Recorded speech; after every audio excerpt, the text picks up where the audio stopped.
Hi, everyone. My name is Andy, and I'll be your host today for the community panel. And I'm here with Greg, who's overseeing the Camas Center. And I'm also here with Eric and Anna in Mexico, who are overseeing the co-living centers in Mexico. And I think co-living is just an opportunity to really come together with mighty companions and practice forgiveness and really heal the mind. And so we're just going to go into it today and share some experiences and see some interviews with different members. So I'll pass it on over to you guys. Thank you, Andy. Hi, everybody. Hi. It's good to see you.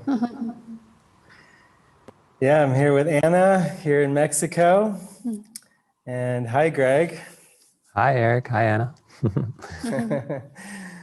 Yeah, we're happy to share with you a bit more about how we practice A Course in Miracles using the context of spiritual community. And it's quite a deep ride. So I feel like actually passing it to you, Greg, to maybe share a little bit of context, and we can also just give a bit of an overview of our whole community and the three co-living centers we have, where we are open to applications for those that want to dive in to the deep end with us with mind training and forgiveness. So maybe you have some things to share. Sure.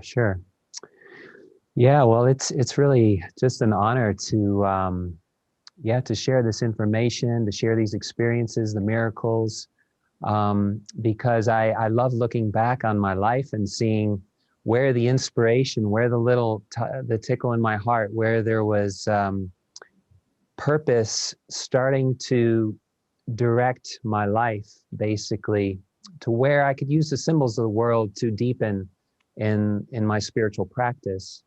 I've always needed I needed experientials. I loved like those experiential processes that would get me in touch with my emotions or my heart or something like that. And I think co-living will show you that there's a lot of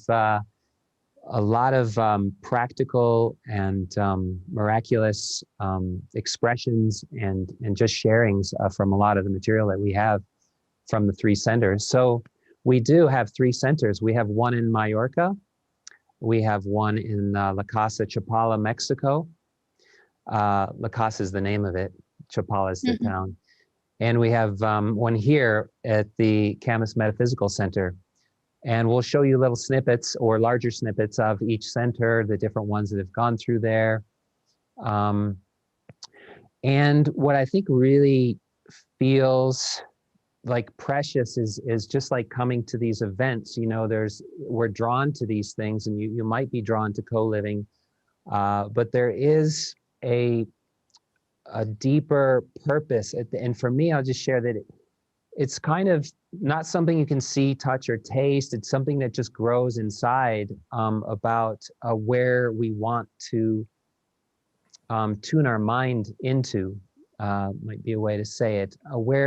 And when we find out what it entails with mind training, then there are some symbols that might help support that kind of experience, or to deepen into the mind training. Because for me, coming into community with Eric and Anna, and there's 20 of us that have really devoted in our mind, in the moment, 100% of our life, our time. We're full-time committed to this living in purpose. And that is really, in short, just watching our mind. It's a permission. It's really a permission to watch our mind 100% of the time. And, we can go to bed and we feel the spirit, or, this very different experience of watching what's in our mind, watching the contents of our mind, waking up with it as well, and then doing projects with that in our mind and in our heart. So,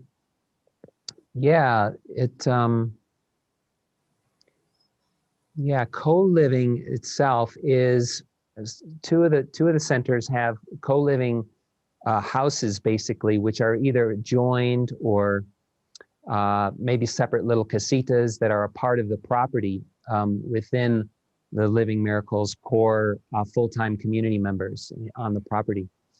And in La Casa, it's a little different, where the house is basically about a 10-minute drive from where the core of the community members stay and live.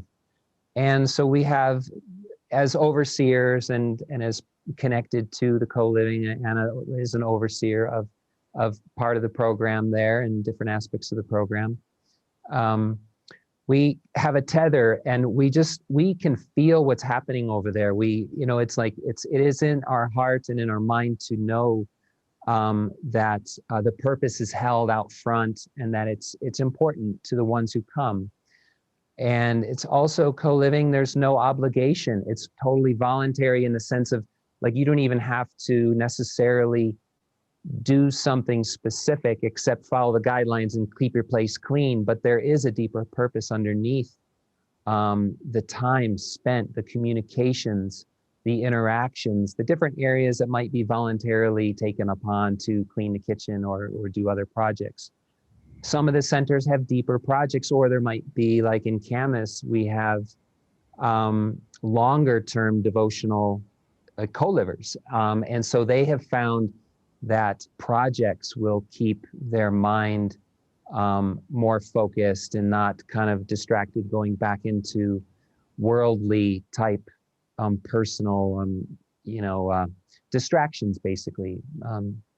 So it's very highly individualized, like the awakening, but literally it could involve many different kinds of needs that you might have that you perceive like in your journey in the moment. So yeah, that's one way that I could sort of introduce like both the Living Miracles main community and also the co-living, which are tethered to the main community.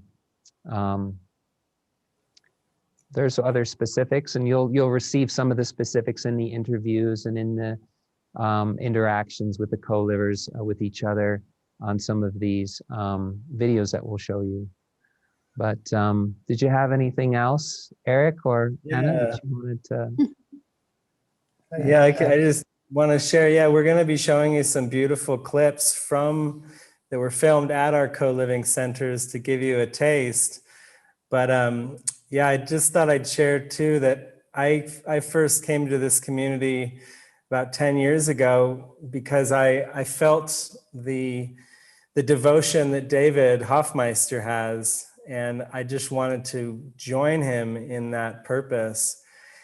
And so, living in this community has been it feels like a rapid deepening of the undoing of Eric, of the ego.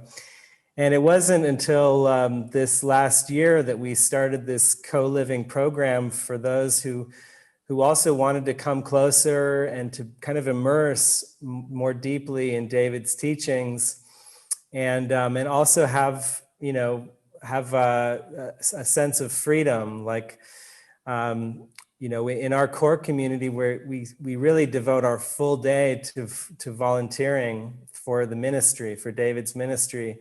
The co-living centers are basically those who aren't feeling to maybe commit their full days to volunteering, or even any time really to volunteering, but just really want to dive into the teachings and to be amongst others who are also practicing A Course in Miracles really deeply.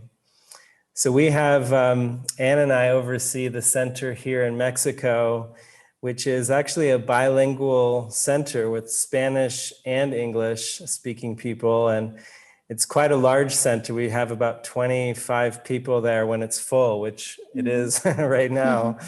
And you can imagine in a community with 25 people, there's a lot of interpersonal conflicts that come up, a lot of, just different, different forgiveness opportunities that arise between the people. And it's also really exciting for that reason, because we we really approach everything with a lot of care and love, and let's open up the space for everyone to get in touch with what they're feeling, and also to encourage everyone to really use each of these opportunities where there can seem to be conflicts or grievances or interpersonal things going on, to take it back to the mind and to really practice the forgiveness that Jesus is offering us. So maybe you can share a little bit about your experience with co-living and overseeing the center and how it feels. Yeah. Well, I've been in the community for almost 3.5 years now. Part of the time I was the volunteer like I am right now. And for a few months I was also living in co-living. And for me it was like, it's been like the most transformative time of my whole life. Like it has been really following the calling in my heart to know God deeper, to release whatever blocks I put there between my relationship between him and me, and being able to give myself completely to serve. And I have felt that when I give myself over, it's like he takes over, and I just feel like that feeling that I'm with him, and that's like the greatest gift I could ever wish for. And yeah, I feel very grateful because everybody in our co-living centers and in our volunteer centers, we hold the purpose of forgiveness in the forefront of our minds. And it's like a constant reminder to stay focused in the purpose, to stay focused in what is it that I truly want, and not go into like other directions or different things that doesn't feel helpful for my state of mind. And also like the permission that I feel safe in this in the center, that I feel safe, that I can be myself, that I can share exactly how I feel, and feeling that I'm held and supported through the processes of healing that I may go through. So yeah, I just really feel it's really valuable experience.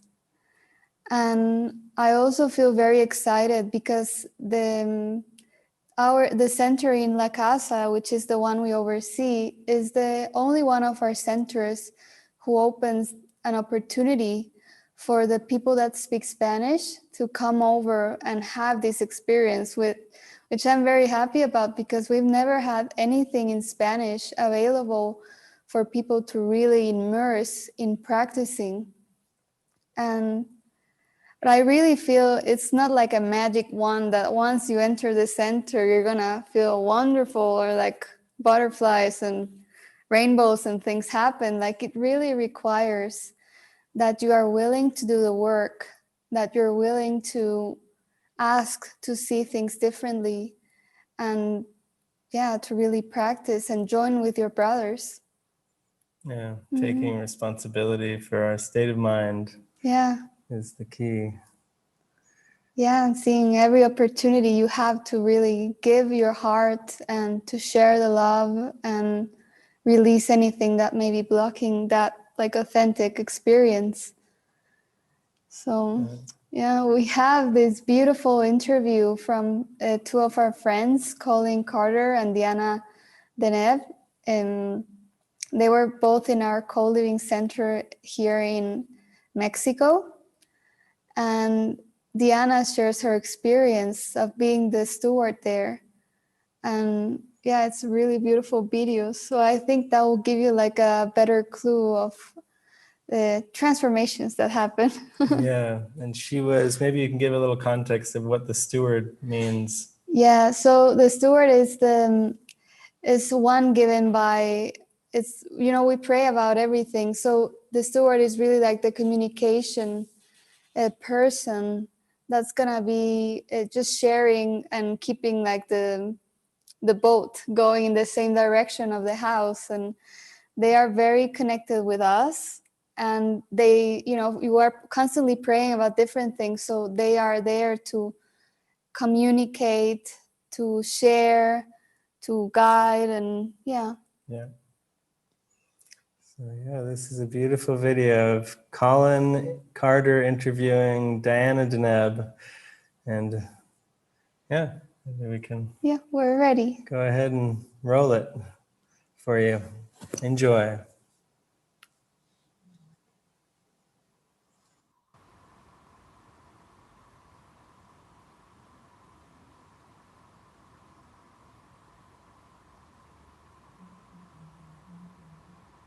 In our taco talk, where it sounds like fairly recently, only a couple of weeks ago or something.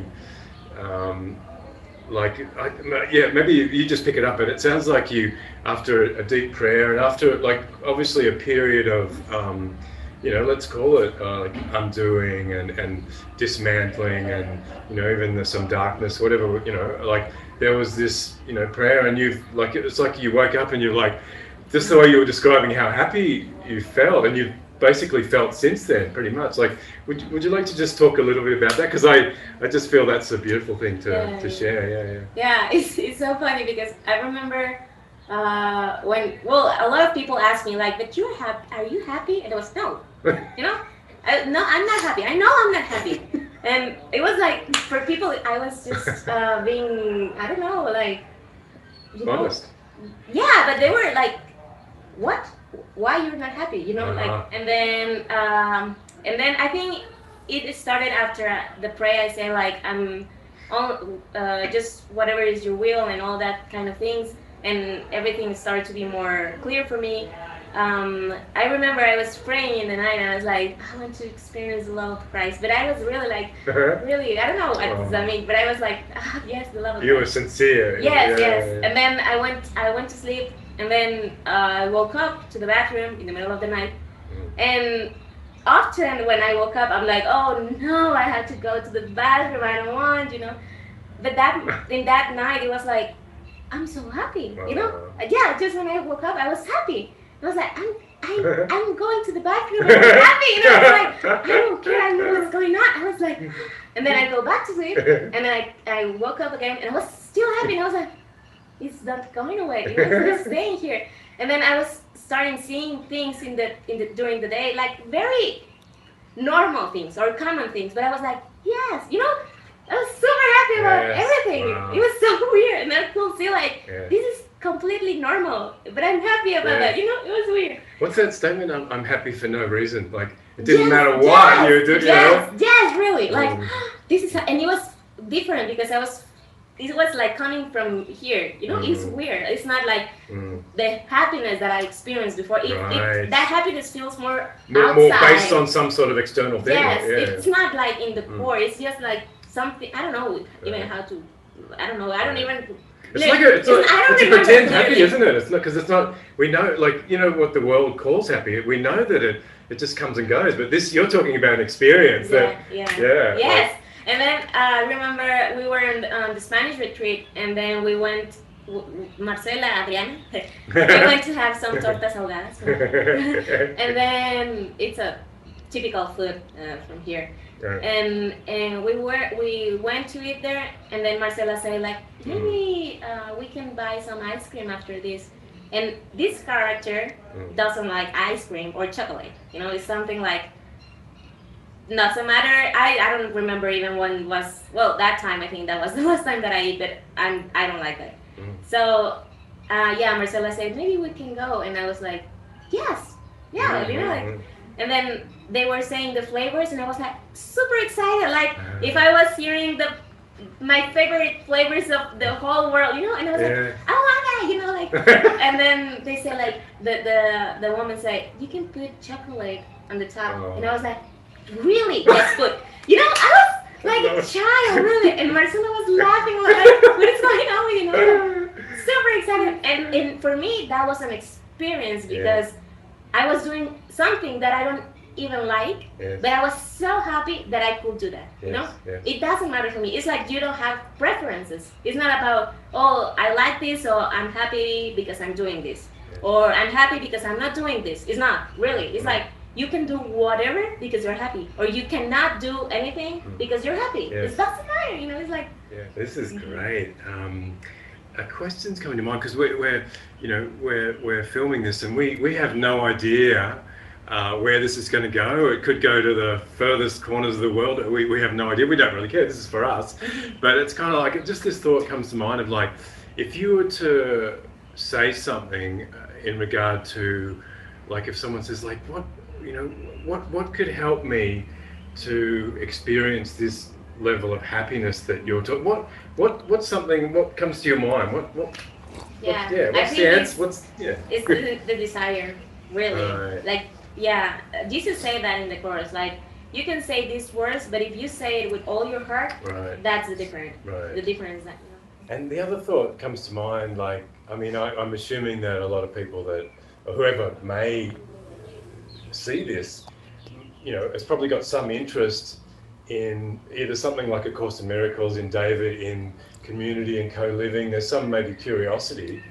Like, having been here for 4 months, having been a steward, having seen a number of people come and go, and right here we've got quite a large group.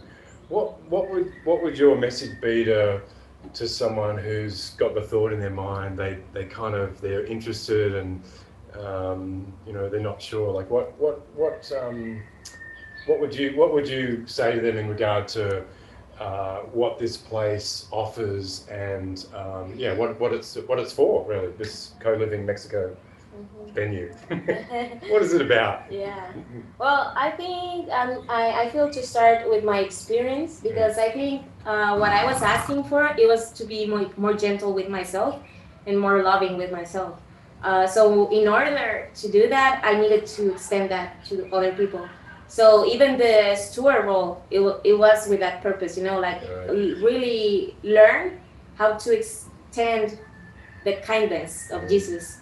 Instead of this, you need to follow these rules, or you have to do this, all these things, or because it's not about a structure in that way.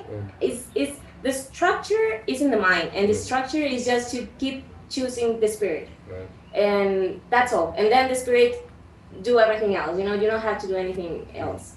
The Spirit is the one who does everything. So I think that for me, it was an experience to start to be more gentle with myself and really start to connecting with people from that kindness, And I feel that, what I can see now is that that's the relationships that you can see around here. Like, if somebody's going through something, everybody's going to support you, and they don't want to fix you. It's just like they are just letting you know that they are there for you, that you're not alone, like you are healing for all of us.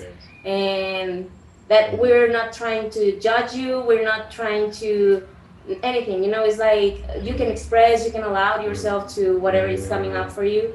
And I feel that was a lesson for me too, like, don't be hard with yourself. Diana, such a joy. Do we have a thank you so thank you so much. Oh, thank you.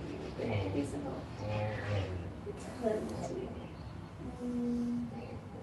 Thank you. Beautiful. Thank you so much. And cut.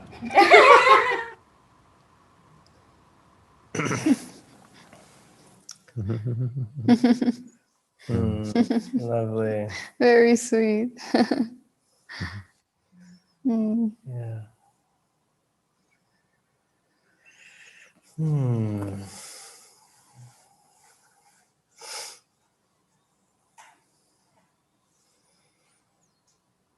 Yeah, it's quite an experience to be living with others who are very, very devoted to practicing this course.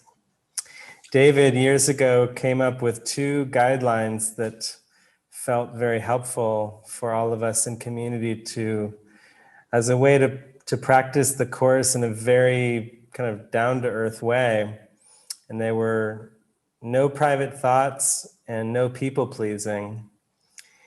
And basically, we just do our best to be transparent and drop the kind of the social niceties, like the ways, the mask, the ways that we've all been kind of raised, that you're supposed to act this way in society, and So I find that in our co-living centers and in our community in general, there's a lot of transparency, which the ego really doesn't like. And so it triggers, because, you know, all these kind of mask, these ways that we've learned and kind of programmed ourselves to act in, they sort of keep the darkness from coming up in a way. And yet we can't really keep repressing. We've got to allow our ego to come up just to be seen and released. And yeah, I know you guys have a clip from there in Camus that you had some interviews and just went a bit deeper into what this means, kind of what we're talking about when we talk about training our mind to listen to the voice for spirit and to really allow the ego to come up, but just to be exposed and released. So maybe you can talk a little bit about this upcoming clip we're gonna watch. I think it's like 30 minutes of really rich content about this pathway. Yeah. Well, I could just feel something swirl when you, Eric, started talking about, you know, what actually does the no private thoughts, no people pleasing. What I felt out of that was the safety, you know, and the trust building and this sense of, really taking down that mask and allowing what was pushed down and repressed based on, you know, societal roles and societal conditioning, you know, which is, you know, you go to work, yes, you know, you have to behave a certain way or you'll get fired. So there's some, you know, coming into co-living is this opportunity to just come to, like, this is its purpose, is it's like where two or more are gathered, the joining with the spirit is for that sense of safety and is for that sense of starting to let go of all these patterns that are in the mind. And yes, and you know, it's been interesting because all the centers have a little different flavor to them, for sure. And Camus Co-Living, you know, it's the metaphysical center, and it somehow seems to permeate this sort of vibe, but it's beautiful in the sense that there's a lot of stillness here, and there has been seemingly we've attracted, or the center has attracted a sense of commitment here, and so almost all of the ones who stay here in Camus Co-Living have had more than 3 months commitment, some 6, some even more than 6 months. So what they've done is been able to deepen in their relationships, deepen in what it means to really how it is that they want to spend their time, and what we call function, which is basically where our mind can focus and you know, put a focus on prayer and guidance, which might be stewarding or a communication link, prayer partners, all these kinds of things. So yeah, I would love to show the Camus Co-Living panel. It's about 29 minutes long. You'll get to hear a couple, you know, the co-livers interviewing each other, sharing miracle stories, and yeah, the kind of atmosphere that has been cultivated here. So beautiful. Yeah.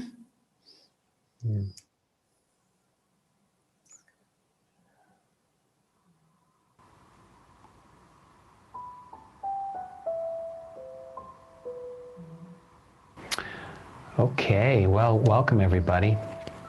My name is Greg, and I'm the Camus Metaphysical Center Overseer.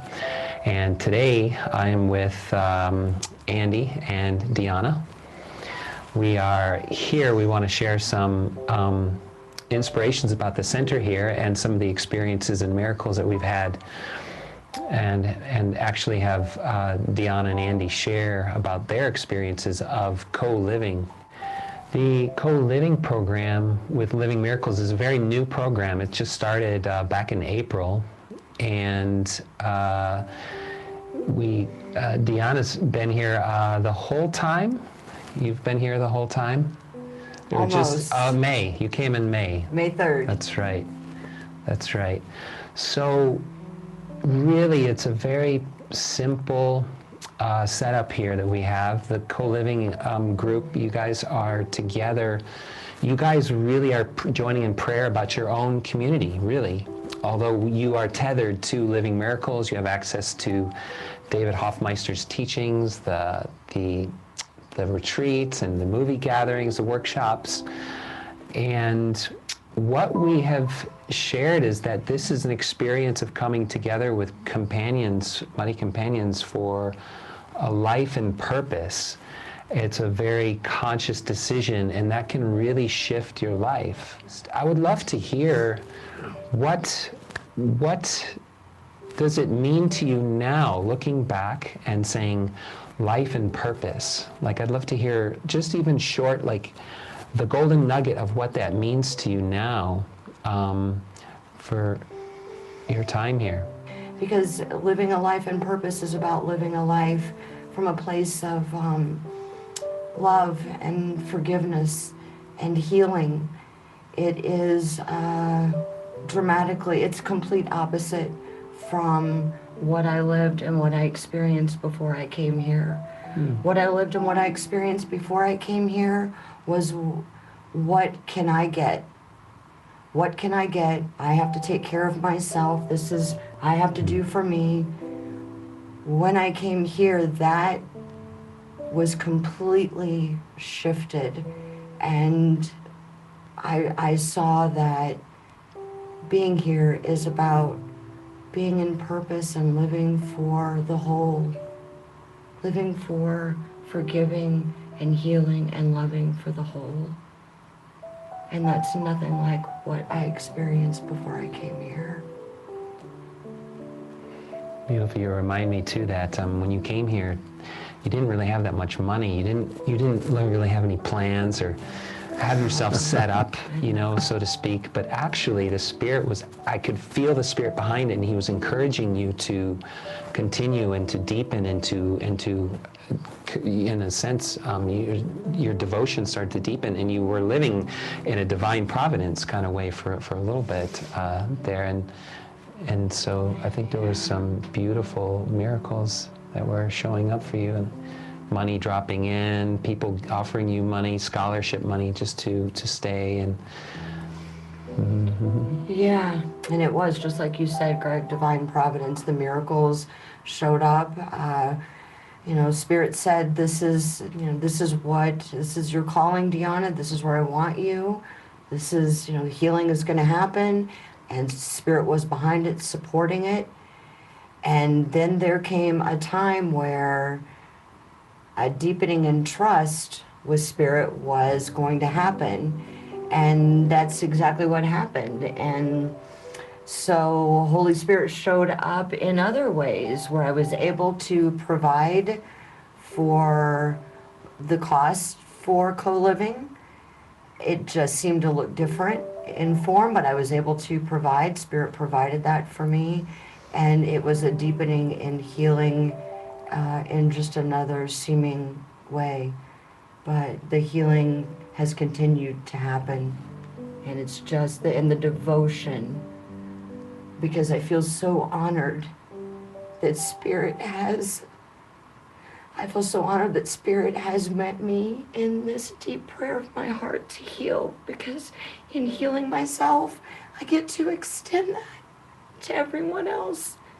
And that is a priceless gift. That is an absolute priceless gift. That's what Camus Co-Living has given me and continues to do for me. Yeah.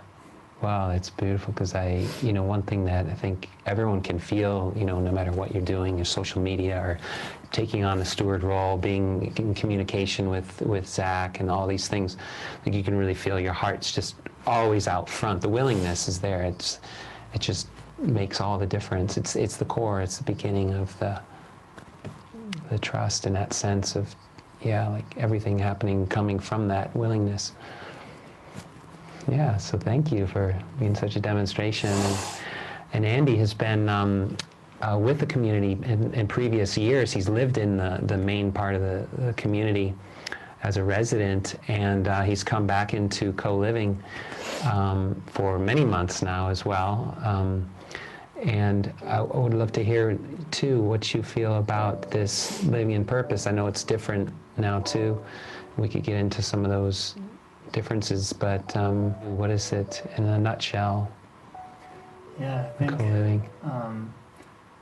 Using relationships for healing and kind of coming out and like communicating and collaborating with others in a sense of like true equality, kind of like having collaborations with different ones to kind of like bring a sense of like we're all kind of the same, you know. And I think even like, yeah, the roles of like leader, follower, and then kind of start to collapse when you collaborate a lot. Like, I think, you know, Deanna was kind of like the steward here, and then we collaborated so much that eventually it felt like, wow, there's equality. It's like I don't feel a sense of like there's a leader or there's a follower or there's a steward or there's not a steward. So it kind of like evened out in the mind, like this beautiful feeling of equality, and I feel like that's part of it. It's like these collaborations help like dissolve or like heal something in the mind around that. Beautiful, yeah, and I know you've been able to share experiences because you've been in spiritual community with Living Miracles for several years, and come to co-living. You've actually had taken, in some ways, a more significant role because you were able to share some experiences, also in a sense a partner, like you're in a relationship with Diana in the sense of being a prayer partner. I've heard, and I've heard that that's been a miraculous gift too, because you know no one knows. That's the thing, you know.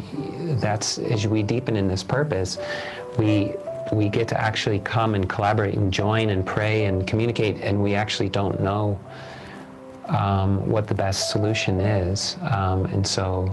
It's why you're asking, you're sharing a lot about asking, praying for guidance. And was there something you wanted to share about the prayer relationship you guys have together, or anything else about that? I would love to comment on that. Thank you for that question. The biggest thing that I have gotten from the experience with joining with Andy in prayer is it's like a total separation from the autonomy, like the autonomous self. Things that I would normally just, okay, this is what I'm going to do. This is what I'm deciding. This is what I think is best, because that's just the way I've seemed to be wired, and that's the ego belief system. It's autonomous. It's self-autonomy, and to unwind from that through the willingness to join with a mighty companion, like Greg mentioned, I've joined with Andy, and pray. And then when we pray and we go within, we hear, there's one spirit, we hear the same answer. And that has been a beautiful miracle in and of itself. Yeah, and it's like holy relationships. Like holy relationship, but you practice with your brothers to like clear out whatever is in blocking you from like your vertical alignment. But it's like you extend this relationship to all your brothers, and like through the projects as well. That was another thing I wanted to mention. Like it's like constant prayer, but it's like prayer with mighty companions, but also like, you know, you might have projects, you might feel inspired by certain things, and then it's like constant prayer, like developing the relationship, and then extending that in whatever means are given. Like, well, somehow the prayer life has been even like deeper in my time here. Like, yeah, like constant. Like, what would you have me do? Like, what would you have me say? And to whom? You know, that prayer, truly helpful prayer, and yeah, like a lot of time in projects, like, okay, communicate with this one. Okay, do this now.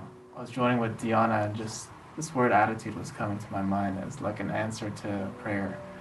And then we were standing outside by the street, and something came up, and I just closed my eyes and I prayed and I asked, like, what's the answer to this right now?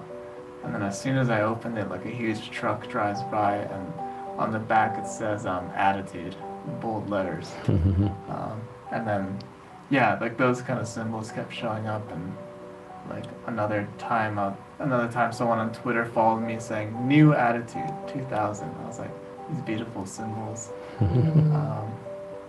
Yeah, so that's been another theme, just that, like giving attitude of giving. Yeah. You know, there's so many varieties of functions, you might say, or you know, things that you would do here. Some people come for a month, but the longer you stay, it seems like, you know, you need some kind of function. You guys been here so long and used to it and want the function basically plugging into things that you can do that to help keep your mind lined up, and also keeping it vertical. And yet there's others that have come in here, like Robin. She came in for a month. She had a specific goal. She came in to heal. I don't remember all the details, but she came and she knew, and she just came with this full trust, and she opened up, and she was just, you know, you guys were all really connected, very, I mean, I could feel it, like she was just part of the group, so solid, and that purpose just sort of, and the Spirit just flushed, you know, she got all these miracles and healing, and then there's a variety of different things that people come here for different reasons, and it supports inspiration for whatever feels, for whatever the call is for the healing. Really speeds up the healing. I mean, that's the whole purpose, is to join with mighty companions around a function, around a project. And that, for me, it has brought up ego, you know, it's brought up beliefs, you know, the ego stuff, it's brought it up, and which is what I wanted, you know, I bring it up, and then I'm able to heal from it and release it with Spirit, and then I just keep going higher and higher, and removes those blocks to the awareness of love's presence, and that's what this is for. Yeah, with the projects too, I think it's kind of like, it's the same purpose. It's kind of like, it's not so much about like doing something, but it's more like the relationship building again. It's like, because I don't know, there's like nothing better than hearing, you know, that the Holy Spirit, and feeling like my friend is with me, and like feeling that loving voice in what you're doing. So it's not so much about like doing things, but about like being done through, and that nurturing that relationship with Him. And yeah, like feeling the love in what you're doing. Well, thank you. Yeah, it's an honor. It's been beautiful. I love the commitment. I love the stability with the commitment and the devotion. So thank you for your devotion. Yeah. Yeah, it's precious. What an honor to be together in this way.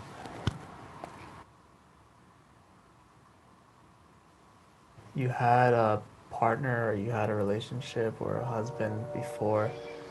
How has the healing been with that, like transition like that, or coming here now? Coming here, there's been a complete unwinding from this interpersonal relationship and this tie to not being able to forgive and feeling like a victim. I've been able to have all of that be flushed up in awareness, and so much healing has happened with that, that when he comes up in the mind, when he comes up, there's no anger, it's neutral. There's love. There's love there. And it's like, that is a miracle. That is a miracle.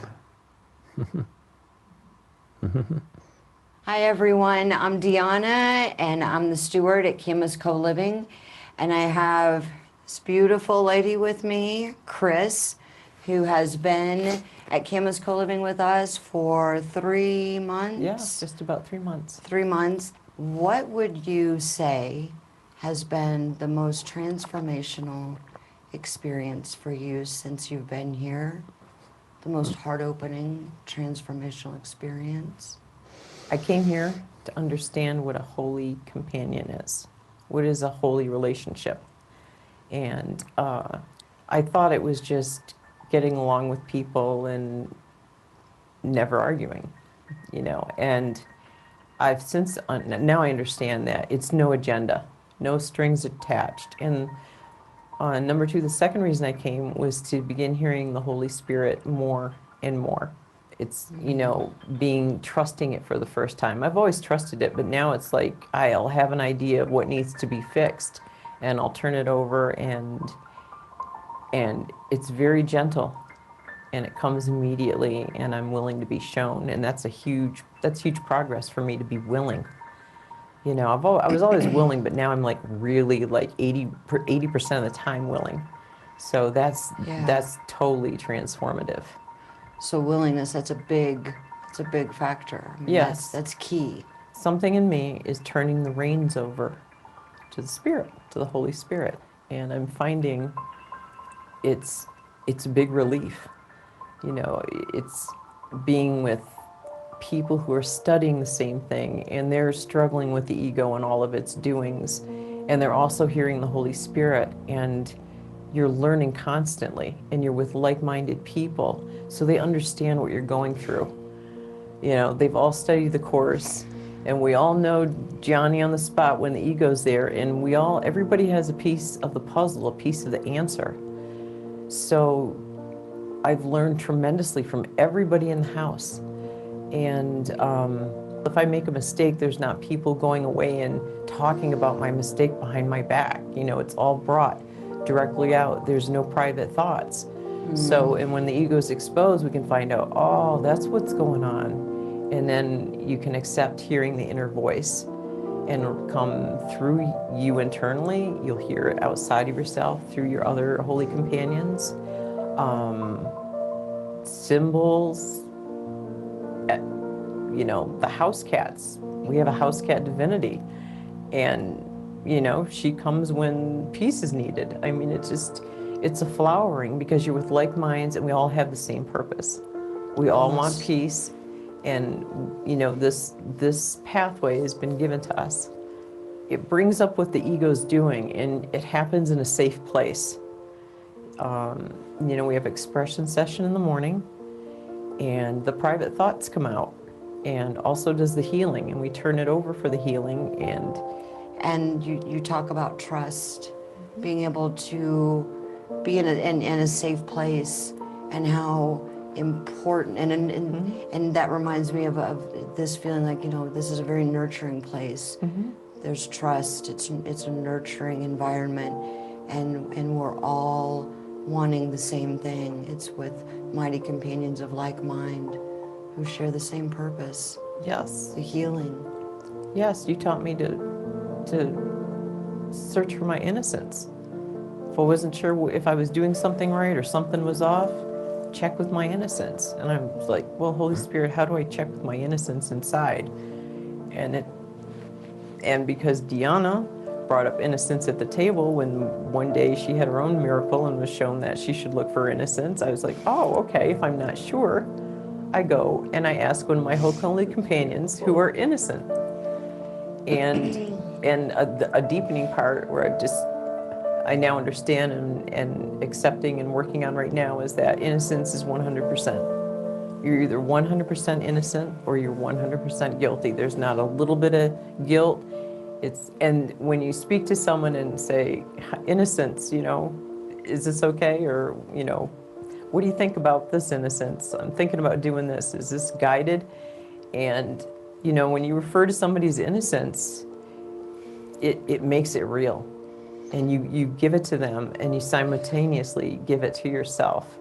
Can you think of a specific miracle that has come up for you recently that stands out in your mind? And the big miracle for me one day is I totally surrendered to the Holy Spirit, and he wanted me to go to a trailhead that I would go to pray, and it was shown to me. I didn't even know it was there. I'd driven back and forth by it 5 or 6 times, never saw it, and then one day I saw it.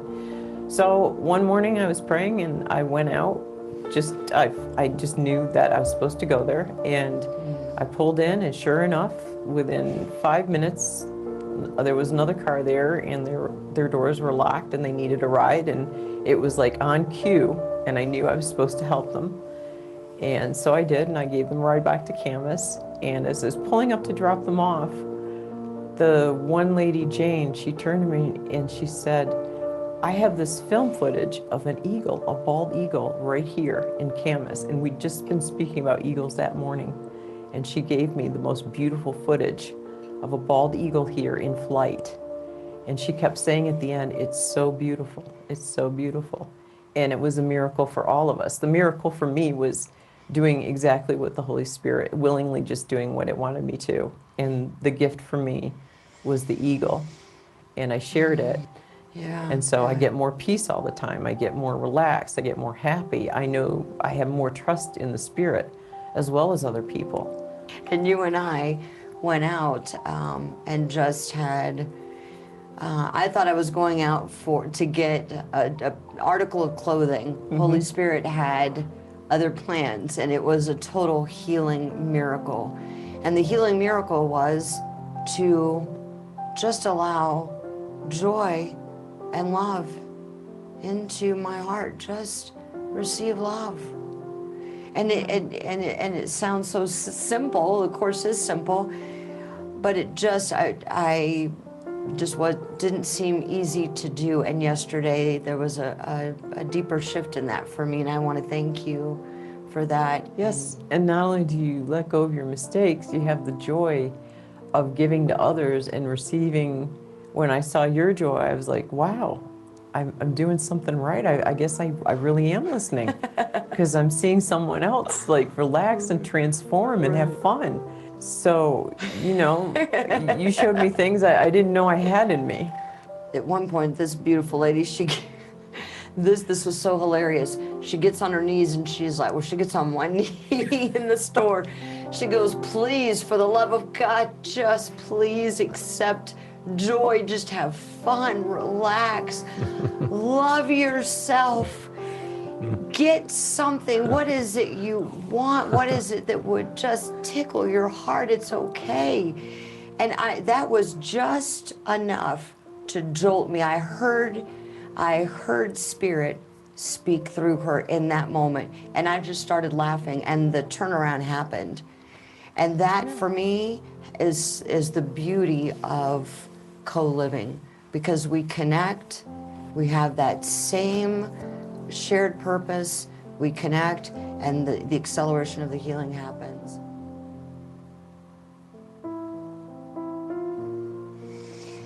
Welcome everyone, I'm Deanna, and I am joined with Chris, who has been in co-living for, Chris, how long have you been here? I've been here for 3 months here, and 3 months prior in the monastery. That's right. Being in co-living here at Camas community really started with a surprise for me. I quickly was in a special relationship. It provided for me an opportunity to open my heart and to soften, and which is what she brought to me to help teach me what that's like. There was lots of opportunities to look at our people pleasing together and our private thoughts together and share those with each other. And then we would go to expression sessions and share that with the group. So that was very beneficial to expose all those egoic motives. I have seen you go from having this closed up, these walls up, and through this transformation that came about from this special relationship that you're talking about. I've seen those walls come down through your willingness to join and collaborate and expose. Yeah, so the whole transformation for me is to go from my personal awakening to being what now I understand as the whole mind, awakening. And so- that's what co-living, the experience in co-living is all about. Coming together with like-minded people in shared purpose for healing, for the awakening. Partners in purpose. Partners in purpose. And you came here because that was something you brought up a lot. How is this, the whole mind, that was a question often. And I hear you saying now, I'm seeing the big picture. Like I'm having, through my experience in co-living, I'm being able to step back and see the big picture. How would you say that or can you even give us a specific example how being in project or being in function has contributed to deep healing for you? My partner was cleaning the kitchen, and so I chose to sign up and help her. And so that was such a deep healing for me, because now we're collaborating together in service, and the function is to be at peace of mind. And so what I love about projects is that I get to join with my brother and then pray together, and we get to look at what we're here for. We're here for to heal our minds. We're here to cleanse our minds, cleaning the kitchen. I mean, I would clean the toaster one day with her, in one round. Then we'd come back next week, and I'd see that toaster, I didn't really clean it as best I could. I could go deeper. And so I actually got to experience what projects are. It's to help me go deeper in my mind, to release everything that I may not be looking at, to look at deeper and cleanse that. So, and that gives me an opportunity, if there's anything that comes up in working together, I get to bring that back to our expression sessions. Yeah, which always is the experience of healing. Healing and giving to spirit.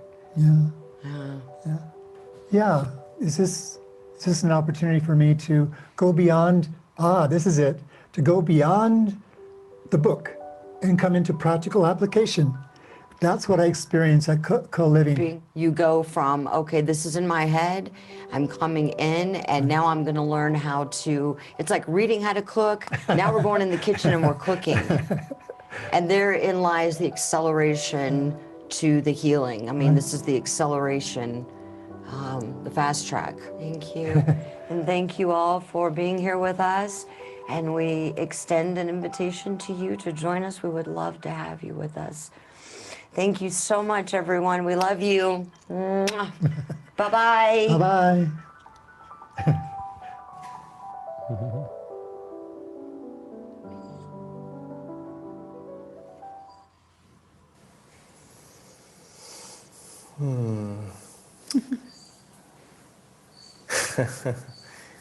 That was a great video. Thank you, Greg. Yeah.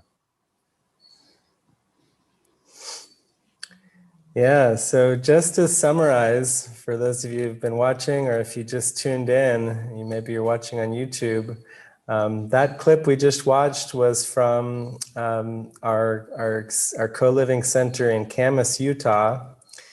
And that's where Greg is right now. And Anna and I are here in Mexico, where we actually have 2 co-living centers here. I forgot to mention the other one earlier, but we have our main one that's a big center called La Casa de Milagros, which has about 25 people living there, co-living. It's very vibrant, and it's about 15 minutes from where we live here. We live in another house where we basically just spend all day really focused on projects to help support extending David's teachings to the world. And that's how we help to train our mind to stay focused on those teachings ourselves. And then we have another co-living center that just opened up, I think like 3 months ago, called Quinta del Sol, which I think means something of light. Like the inn of the sun or something. The inn of the sun. Yeah. And we just call it QDS for short. Yeah. But Quinta del Sol is a much smaller property, but it's just a really beautiful property up on a hill, and it's got a much quieter atmosphere. Right now, I think we have rooms for just 3 to 5 people total. And yeah, for those who are looking for a more quiet, more kind of a smaller group. Yeah, more intimate too. More intimate group of devoted friends and mighty companions. That's also an option if you want to come to Mexico. And I think Andy might be posting this in the chat, or maybe he already has, but just to give you the websites for the Utah Center, it's ACIM Center, CENTRE.org. And then for the 2 co-living centers here in Mexico, it's acim.mobi, M-O-B-I. And you can learn more about our centers here in Mexico that way, or in Utah. Yep. So we have another co-living center we want to share with you about briefly, which is in Mallorca, Spain. And actually, some of you may be also tuning in to the European sessions for this weekend, which are happening at 10 a.m. Central European time tomorrow morning, and then also at 2 p.m. European time. I think they're having a concert tomorrow at their 2 p.m. session. And then on Sunday, they're going to do a whole segment similar to this to show you some clips and to share more about their co-living center. But we do have a really beautiful clip, like a shorter one, about 5 minutes long, that we wanted to show you from that co-living center in Spain, so that you can just get a taste of all of our co-living centers here in this session. So yeah, I think we can go ahead and play that.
But we may as well. Yeah, I think so. Yeah, they're very ready. I mean, they were green a week ago, weren't they? So, yeah. Yeah, I'll go get a bucket. We love collaborating and joining on in the morning, like, you know, who's up for cooking and the laundry, and it feels like little things, but they're not little things, because it's like, you know, what do I feel inspired to do, and what do I hear others feeling inspired to do? So it's really following that joy.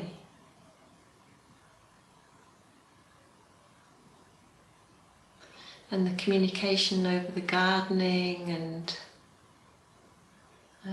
pruning and letting go of the I know mind about how to prune something.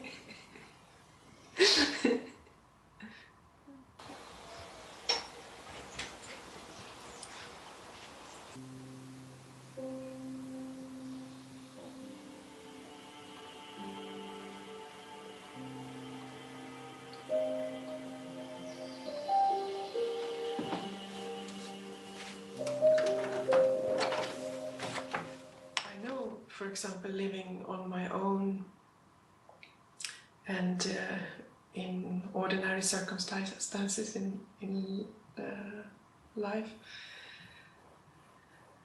that this opportunity doesn't come so easily because we are going around the seeming problem or the difficult emotions, and we avoid it.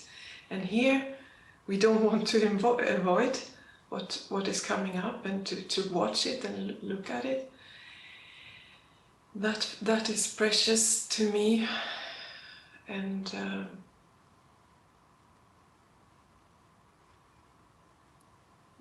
more clear the picture of one mind, that what is here is shared.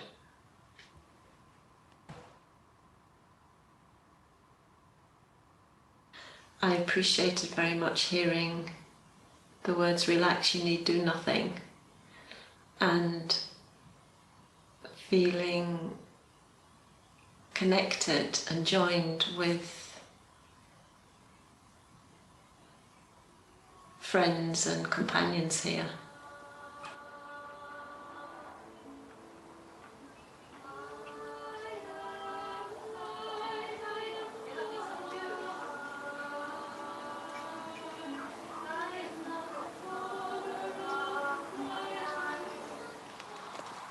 When I sit in the expression session and hear Anna or Lilo or Bernd sharing,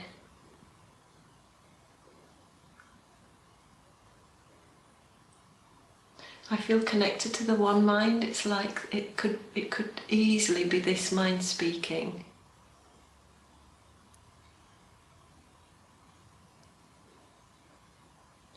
And that just makes me feel so connected, and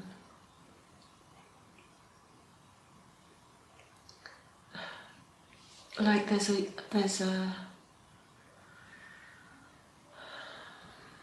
a joining and a union that takes place that I haven't experienced anywhere else.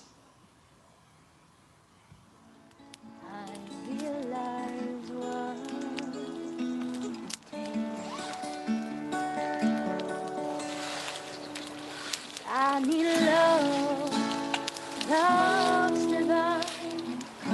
Please forgive me now, I see that I've been blind. Give me love, love is what I need to help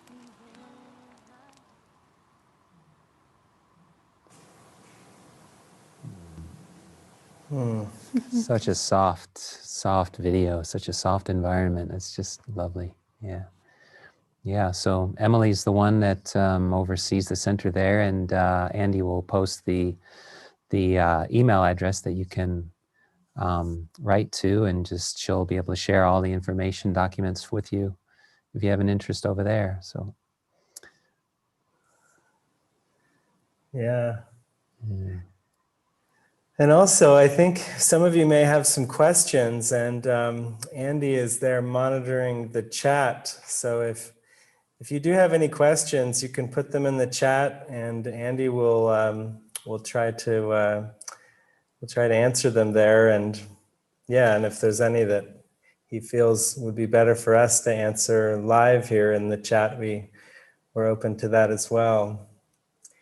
But it is just a very rich experience, and I just feel so grateful for the opportunities that living with others who are also very devoted to this path provide me. It's like it keeps revealing these pockets of my mind that I haven't been willing to look at before. You know, it's like all these mirrors, all these.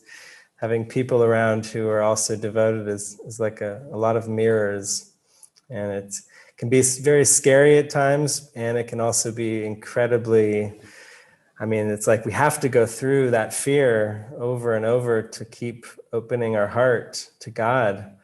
That's what this whole retreat is about, is how do we, practically speaking, open to the love of God? And A Course in Miracles is all about relationships. I mean, a lot of it anyway. It's really focusing on using the brothers and sisters, using the relationships to go deeper into our own mind, to see where we've projected our guilt outward, and then to be willing to take that back to our own mind and take responsibility and say, no, what I'm seeing in you must really be in me, but it can't actually be the reality of things. And any sense of guilt has to be a false perception. And the Spirit is just constantly speaking to us and giving us very specific guidance to help us remember how innocent and how loved we are. So I don't know if you want to talk at all more, Greg, about like guidance maybe, or just some of I don't know if there's any questions coming in too, but yeah, it's so rich. There's so many aspects to this path that we practice together. Wow. Guidance is everything, yeah, in the end. Yeah, because it's really just the link to our own heart, really. Yeah. I actually, I noticed we may want to go to the song and then just see if Andy has some, like something that bubbles up that becomes really clear. And because we have about 8 minutes of being able to share. We can go over a little bit, but we have that additional 2 clips to show. So maybe we go to the song, let Andy see if there's something that bubbles up to the surface, and we can use our time for addressing that or going more into guidance. Yeah, if it shows itself that way. Yeah. Yeah. You can. Yeah. Yeah. Our co-living center in La Casa Milagros, the members there, the people that are living right now, this past month of January, prepared this beautiful song. And you can see how much they were pouring their hearts. And I got the gift of being able to do the subtitles in Spanish for that video. And I felt so touched. I couldn't stop crying. So I really invite you to go in an experience of opening your heart. Really, this is a beautiful gift for all of us.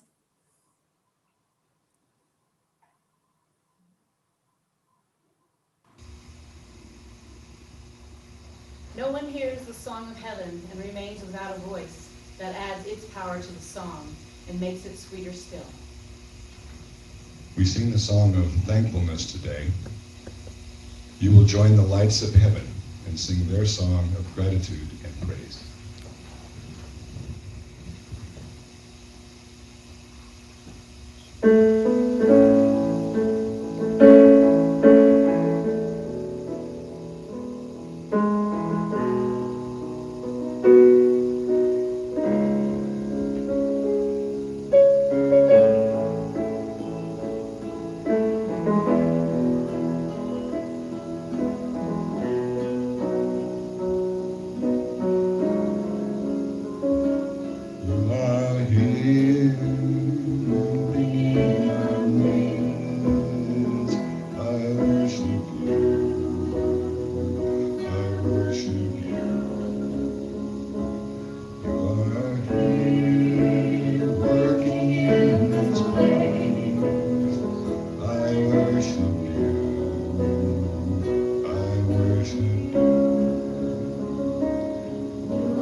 worker, promise keeper, light in the darkness. My God, that is who you are. You are waymaker, miracle worker, promise keeper, light in the darkness. My God, that is who you are. That is who you are. Waymaker, miracle worker, promise keeper, that is who you are. That is who you are. That is who you are. That is who you are. That is who you are. Estás aquí en mi corazón. Puedo sentir todo tu amor. Estás aquí, aunque no te pueda ver. Me uno a ti, me uno a ti. Estás aquí en mi corazón. Puedo sentir todo tu amor. Estás aquí, aunque no te pueda ver. Me uno a ti, me uno a ti. That is who you are. That is who you are. That is who you are. That is who you are. That is who you are. That is who you are. That is who you are. That is who you are. You are here, moving in our midst. I worship you. I worship you. You are here, mending every heart. I worship you. I worship you. You are here, waymaker. I worship you. I worship you.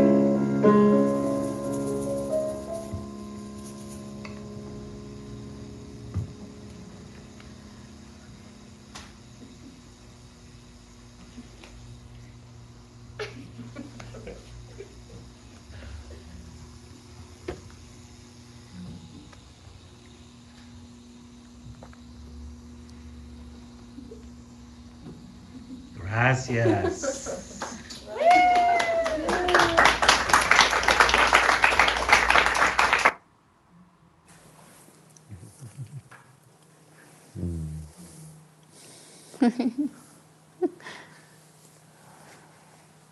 Beautiful. Such fun.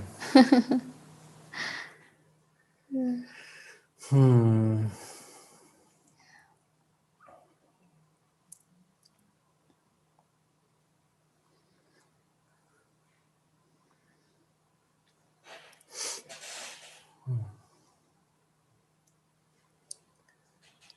Well, we can check in with Andy and see if anything really lit up there for you, Andy, in the chat. Yeah, one thing that came to mind was no people pleasing, and if there's like an example of it. Like that. Yeah.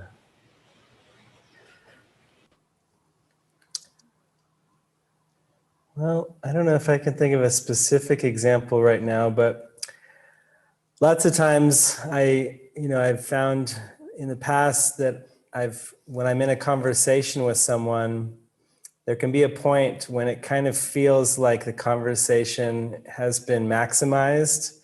Like there's a point when you can kind of feel like, okay, everything that we needed to really communicate has reached a point where it's all been communicated. And yet based on past experience, there can be a tendency, to just kind of hang around and continue talking with kind of fluff.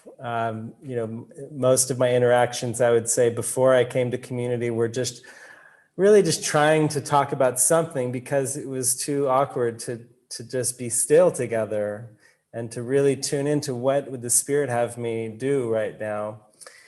But since I got into community, I found that I didn't have to compromise that way anymore. I didn't have to, if I got to a point where I could feel that the conversation was complete, I could simply say, thank you, I'm gonna move on now. Or if I'm with someone and they seem to just keep talking, but I can feel it's not really what I'm supposed to be doing, I can ask them, I feel actually to move on right now. And of course, the ego can take a hit with that. People can sometimes say, how dare you just stop me? I was in the middle of telling you a great story, or, and they can feel offended if you tell them that you're actually not feeling guided to stay in the conversation, or, I feel I'm supposed to go do something else right now.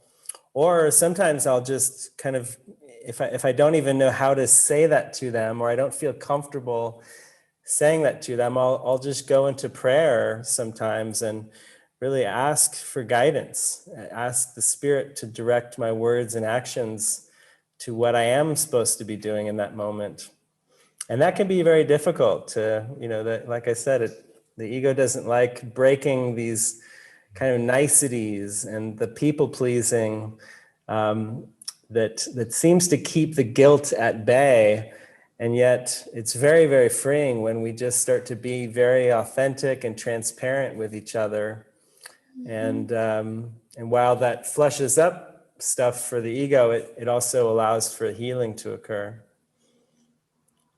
It was interesting, Eric, because just 2 weeks ago, we had a situation here in co-living where one of our co-livers had been really struggling with people pleasing and trying to be honest, yet also had such a spiritual sort of sense of doing the right thing and being good. And it was being looked at, but it was so heavy, it just clouded in everything. And so it got to the point where she actually was debilitated. Her body completely froze up in pain basically for a whole day, was incapacitated. And for 3 days, it was just kind of tumultuous. And, that's not healing. So, we joined on it. And basically after prayer and just sharing everything, what came about was a very inspiring idea, a very joyful idea, a very just felt, both, as I was joining with Juliana on this, but she took a vow of silence, and it was, do not talk to Juliana. Juliana, do not talk to anybody. Don't touch,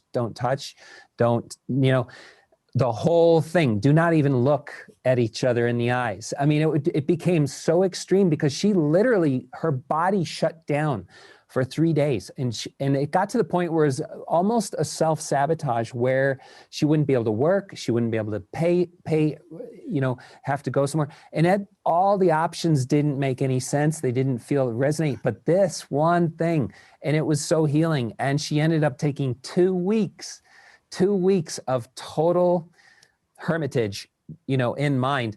No looking, no touching, no speaking, just a complete pull back completely, so that these patterns could just be flushed. And there was healing all throughout the house with it, and clarity around the purpose and around what was important. So that was like an extreme example of no people pleasing. Just 2 weeks ago.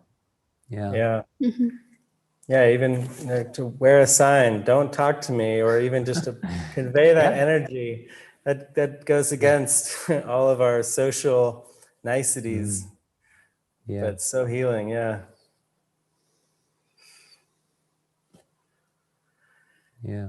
Anything else, Andy? Any other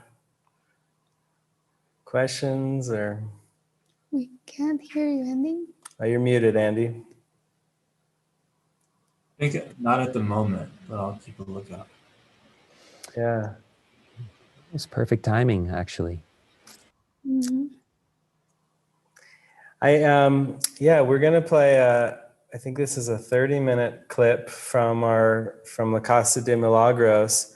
I did hear that there were some logistical questions people had written in from our studio here around, what kinds of people do you accept, and just different kind of logistical questions. But we really, just to answer all of those in one kind of big swoop, we ask people to apply if they want to come to one of our co-living centers. And then we just pray. We really join with the Holy Spirit about every application in prayer. Like, is this person truly meant to be here? Do you want us to accept this person to our center, whether it's for a month or 2 months or whatever length that they've applied for, or not?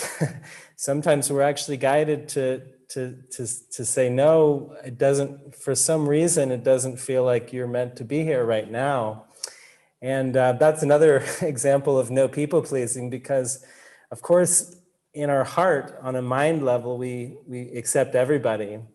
And yet when it comes to specific guidance in this world of who's meant to be where, it takes a lot of prayer to really, and joining to come to a place of clarity. And so if you do feel a calling to potentially come to one of our co-living centers, I would just encourage you to take a leap of faith and fill out the application, and just trust that, that's a symbol of joining with us in mind. And then we will definitely take your application into prayer very sincerely.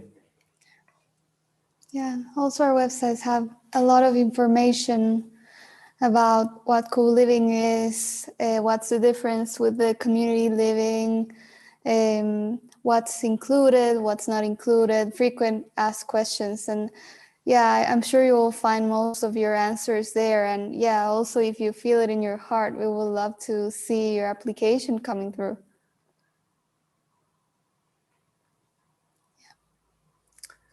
So maybe you can share a little bit about, this is our only Spanish, yes. All in Spanish. Well, that had some Spanish. Yeah, very, yeah. In the song. Yeah, a little bit of Spanish there from our friends. But this next video that we're gonna be showing is video that is in Spanish from our Spanish co-living members in La Casa Milagros. With English subtitles. Yes, so everybody can understand. But yeah, sharing their experience while living at La Casa and the lessons they learned, and yeah, just really tapping into the experience that is being offered here. Enjoy, and we'll see you when the video ends for a final wrap up.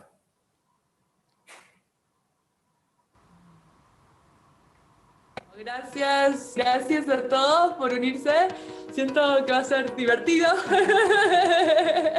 Bueno, quizás podemos empezar. Si tuvieran una palabra para describir su experiencia en la casa, ¿cuál sería esa palabra? La primera palabra. Expansión. Sanación. Tristeza. Amor. Transformación. Oh my God. Y si hay un aprendizaje de estar en la casa o una experiencia principal que hayan tenido, ¿cuál sería ese? Ir más profundo. La confianza en este proceso. Comenzar a reconocer la valía que Jesús quiere mostrarme, la valía que tengo. Agradecer el ver las sombras, porque se alborotan muchas sombras que quizás antes no se podían ver, y verlas aquí con tensión es más fácil. Ya sabemos que con Jesús y que está ahí, pero como que el grupo siempre te sostiene y eso es muy importante. ¿Qué los hizo venir para la casa? ¿Qué los impulsó? ¿Qué los atrajo de eso? Para mí fue muy, muy contundente y tú fuiste parte del proceso, ¿no? De sentir toda esa guía del empuje del espíritu a venir. Era muy claro, era muy fuerte la guía que tenía que estar acá. No tenía la claridad para qué, como me sucede comúnmente, no sé para qué, pero se siente que es por ahí fuertemente. Y había muchos impedimentos y surgió muchísimo miedo y le pedí que me contestara contundentemente si realmente era la guía de que estuviera yo acá, y fue contundente porque estaba haciendo la oración fuertemente y en eso me envía el mensaje Astrid, que estaba sintiendo la misma guía de ella pagarme, que si yo me sentía inspirada para venir acá, y eso fue como la contestación contundente del espíritu de que tenía que estar acá, ¿no? Y así ha sido, y no sé, terminando enero, qué vaya a pasar, es momento a momento sentir la guía y dejarme guiar, ¿no? Y seguir sanando en el proceso, porque se mueven muchas cosas cada vez que continúo más tiempo acá, ¿no? El soltar a mi familia, el enfrentar y ser totalmente clara, el tema de carencia, muchas cosas que se han movido en el proceso para ir soltando y sanando y cada vez confiar más en ese sostén, ¿no? De no tengo que hacer nada, solamente dejarme guiar y cumplir con el propósito, ¿no? Estar abierta a servir para el propósito, y todo se me es dado. Una y otra vez compruebo que todo se me es dado, yo no tengo que hacer nada, y es muy, muy lindo comprobarlo una y otra vez. Cómo se mueve todo mágicamente, parece ser, ¿no? Pero es que lo está moviendo el espíritu con mucho amor, y yo siento ese soporte por debajo y es como, wow, se me caen todas las estructuras una y otra vez. Y se refuerza la confianza en mi corazón de, sigue ahí, sigue siguiendo mi guía, aunque no lo entiendas, entrégamelo todo. Y yo no tengo palabras más que gratitud, porque han sucedido y siguen sucediendo milagros día tras día, se caen todas mis estructuras, todas mis ideas, todos mis juicios, y es como entregarlo todo y ser totalmente honesto y transparente con lo que está sucediendo y dejar que el milagro suceda. Gracias, eternamente.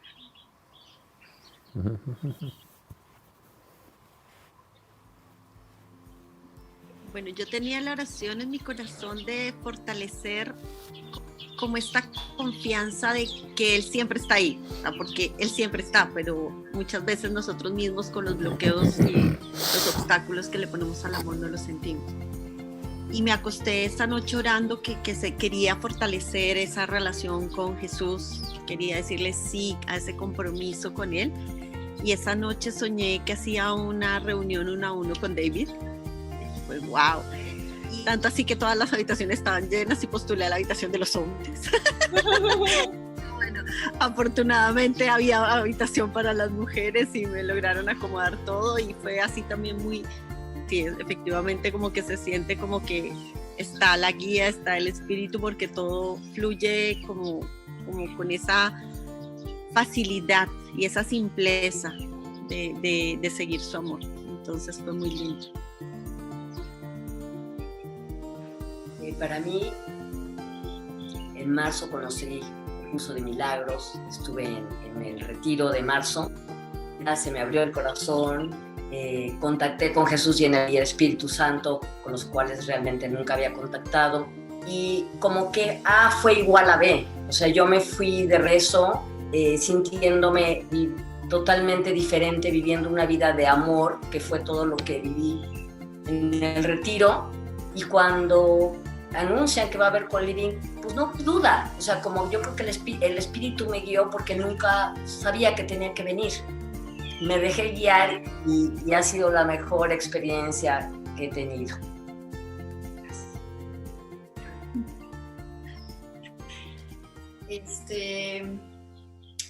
Para mí el proceso ha sido sumamente confrontante, no ha sido fácil. ha sido soltar muchas amarras, muchos miedos, muchas culpas, pero algo está ocurriendo en mí. No te puedo decir que soy la persona más amorosa, la persona más alegre, pero estoy teniendo paz. Yo llegué aquí porque toqué fondo y era lo último. Entonces, gracias a todos porque me han tenido una infinita paciencia y gracias allá arriba porque me han traído de la mano y no me han soltado. Eso es por lo que estoy aquí.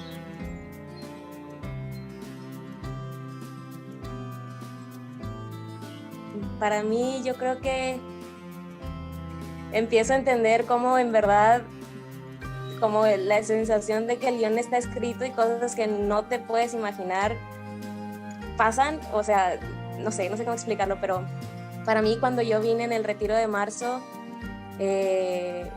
fue algo completamente liberador, transformador, no sé, fue algo muy grande para mí, pero yo sentía que tenía que regresar a mi casa. Yo tenía mucho el deseo de estar aquí y seguir dando, y me acuerdo que cuando yo regresé a mi casa hubo mucho movimiento en mi vida, como estaba llevando la práctica del curso de milagros, y hubo un momento en donde prácticamente tenía que soltar todo lo que yo conocía en la práctica del curso. Y me acuerdo que yo le dije a Jesús, tú me vas a dar las cosas para practicar, tú me vas a enviar a la gente porque yo no puedo sola, o sea, yo no sé cómo hacer esto. Y literal, me acabo de dar cuenta hace unas semanas que estoy en un lugar en donde literalmente me está enviando personas cada mes. Y siento que antes de que ustedes me pidieran venir,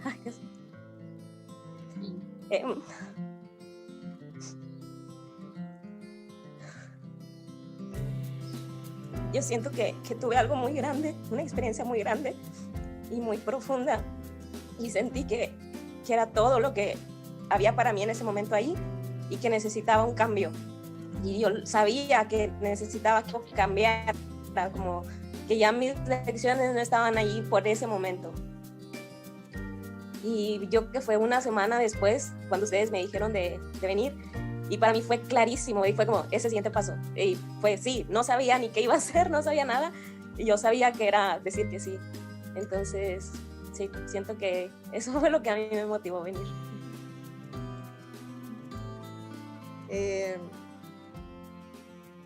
Gracias.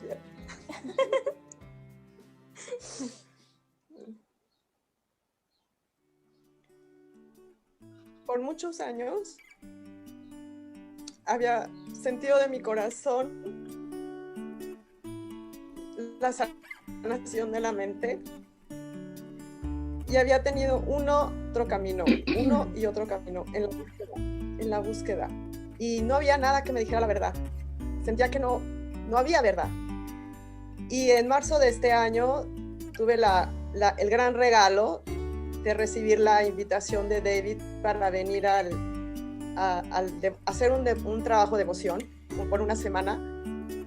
Y fue una experiencia tan hermosa, tan sanadora para mí en todos los niveles, mental, emocional, que me llamó muchísimo empezar a hacer este curso, el cual llevo de marzo a la fecha haciéndolo. Y para mí lo más importante es ver cómo se desvanece este personaje de Andrea y se va deshaciendo todo lo que yo había pensado que era muchas creencias, pensamientos que me llevaban a generar angustia, miedo, dolor, sacrificio, complacencia, quedar bien, no sentirme capaz, no merecedora, desvalida, en fin, puedo continuar. Y desde que empecé el curso, mes tras mes, estaba ahí el gusanito o la cosita de que ve al co-living, Y bueno, Diana es testigo de que por 4 meses le estuve llame y hacíamos sesiones de expresión bastante largas. Me siento muy, muy agradecida con ella. Una compañera poderosa para mí que me contuvo porque estaba yo en una locura con el curso, los textos, queriendo entenderlo todo para que se me aclarara. Y la experiencia de estar aquí en el co-living es deshacer incluso la creencia de que tengo que entenderlo, ¿no? Y de que tengo que resolverlo. Y he tenido milagros a lo largo de este mes que me dice, tú no tienes que hacer nada, tú no sabes nada, dame la mano y yo te voy a llevar. Y estoy así, entregada, encantada, y encontré la verdad en el curso de milagros. Y me siento muy contenta porque además hoy se confirmó ya que voy a estar haciendo un trabajo para el Espíritu Santo de ayudar a Jessica en la traducción. No tengo la habilidad, no sé nada, pero estoy abierta a vivirlo y a divertirme, a decir, ok, Jesús, aquí estoy, y vamos a caminar juntos todos en colaboración. Ese es mi compartir. Muchas gracias.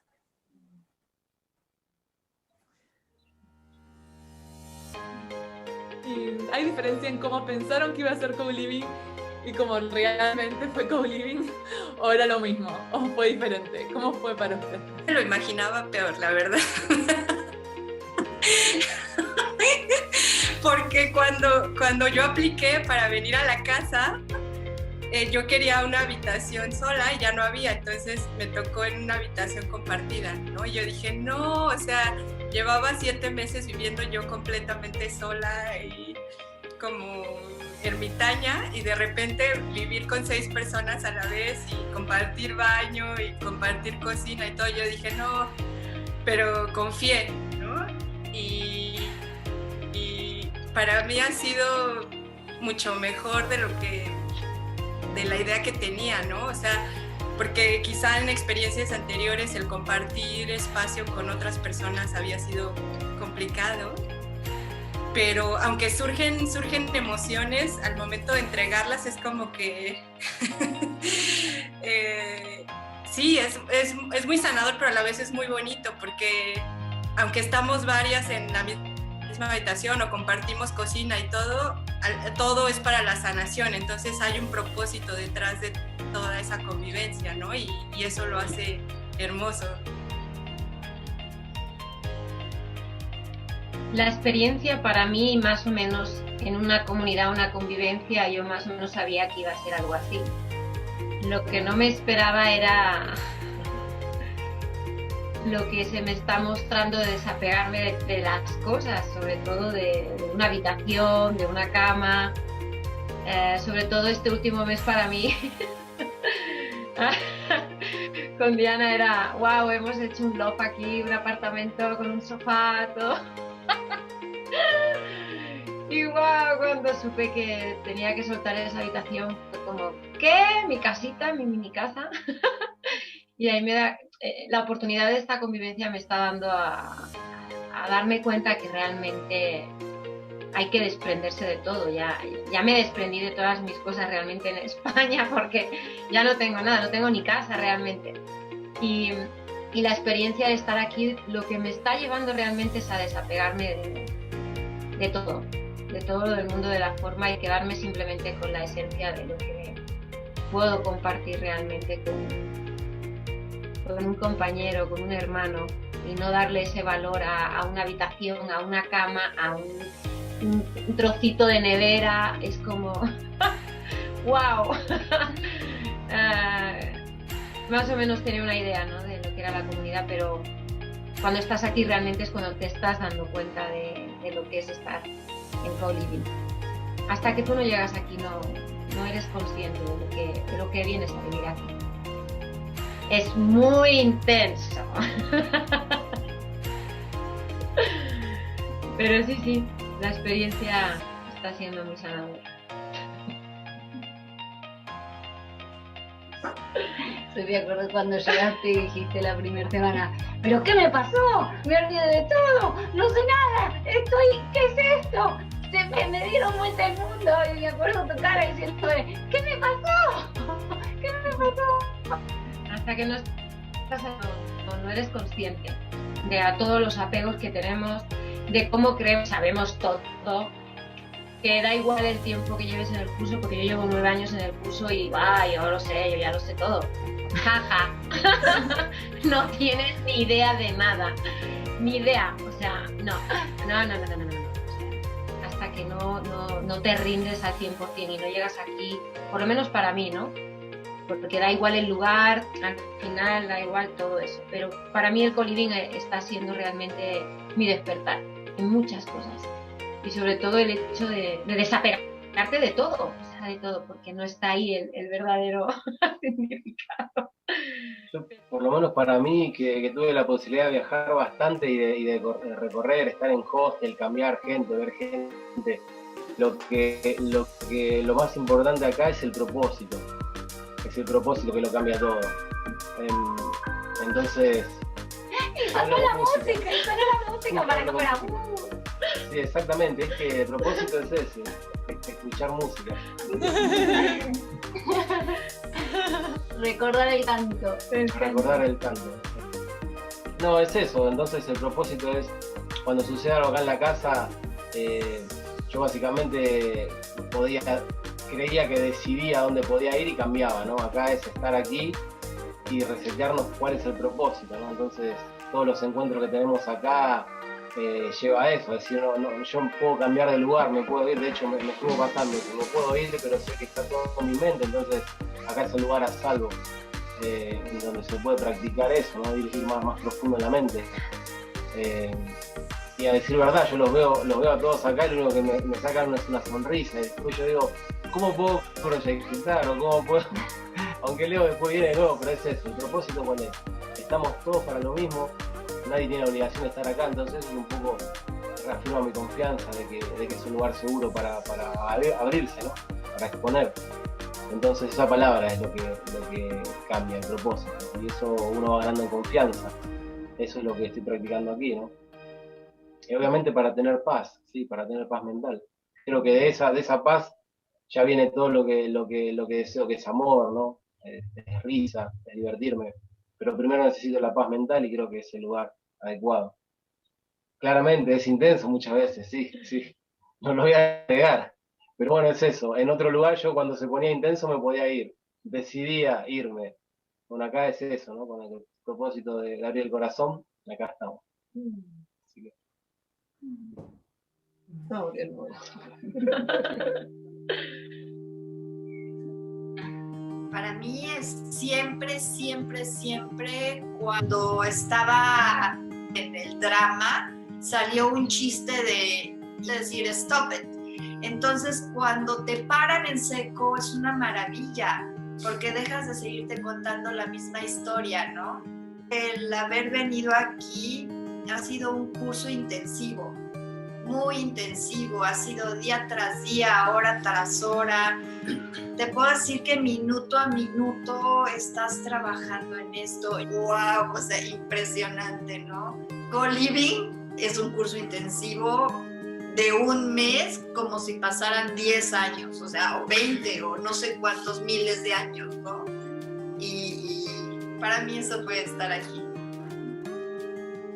Gracias.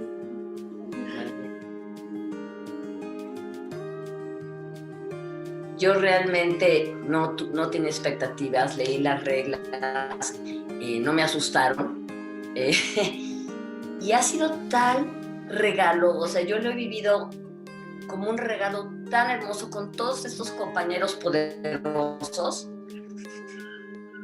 que me han permitido ver tantas cosas que tenía yo en el fondo de mi ser escondidas, engañándome a mí misma de que no existían. Entonces, vernos a todos, porque para mí ha sido un regalo estar con tanta gente. No ha sido fricción y ha sido tan depurativo. que yo ya me voy en unos días y de repente ayer me comenzó a entrar la angustia. ¿Y ahora qué voy a hacer sin todos ellos, sin todos estos espejos, sin todo este amor, sin no? El despertarte y encontrarte a alguien que te abraza y vas a la cocina y compartes. Y dije, ¿y ahora qué voy a hacer cuando me regrese a mi casa, no? Y ayer estábamos comiendo varios juntos y le pregunté a Ken. Y me dijo, no te preocupes, ya cambiaste y vas a ver el mundo de una manera diferente. Y las cosas que antes hacías no las vas a hacer. Entonces, para mí fue como pues un propedéutico, ¿no? Para salir y seguir en mi vida. Y me llevo mucho amor, mucho agradecimiento y también muchas ganas de regresar. Adoro a estas 24 personas que están en esta casa. Han sido súper especiales para mí. Gracias. Y quizás podemos terminar como empezamos. Si hay una palabra para describir su experiencia en co-living, ¿cuál sería esa palabra? Gratitud. Milagros. Entrega. Rendición. Paz en mi mente. Confianza. La experiencia. Aceptación. Aceptación. Gracias. Acéptelo. Aceptarlo. Aceptación. Aceptarlo. Por 3.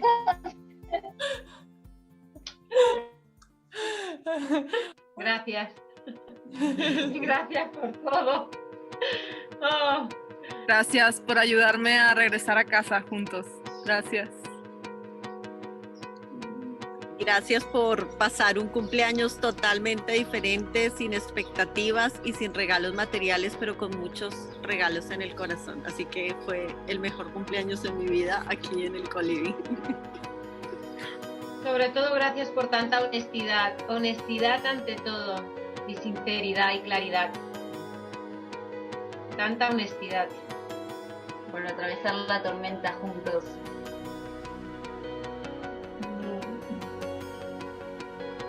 Así, de las manos.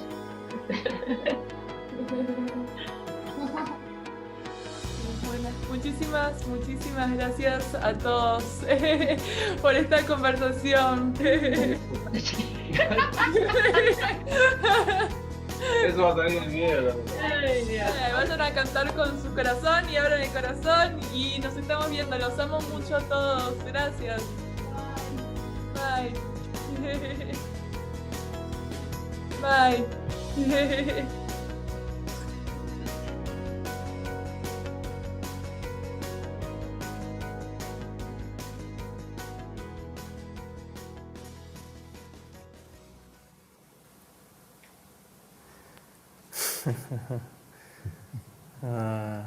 Sweet. Well, I think we're just right at the top of the hour.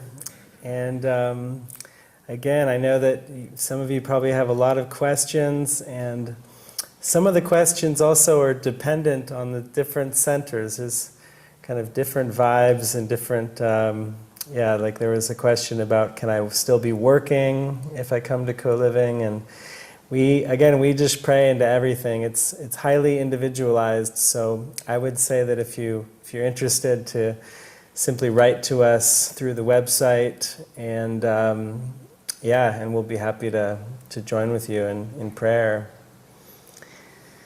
So thank you guys so much for joining us for this session and tuning into what our community is like and our co-living community. And I think I'll turn it over to you, Andy, to give a couple wrap up about what's coming up in the schedule. So thank you, everybody. Lots of love. Thank you. Bye. Thank you. Bye-bye. Love you. Yeah, thank you so much, guys, and thank you everyone for coming. The next session is actually going to be a holy relationship panel with Eric, Susan, Linda, Greg, and Peter. So that's going to be in about 2 hours time. And so, yeah, I'll see you guys back in the room. And thank you so much for coming.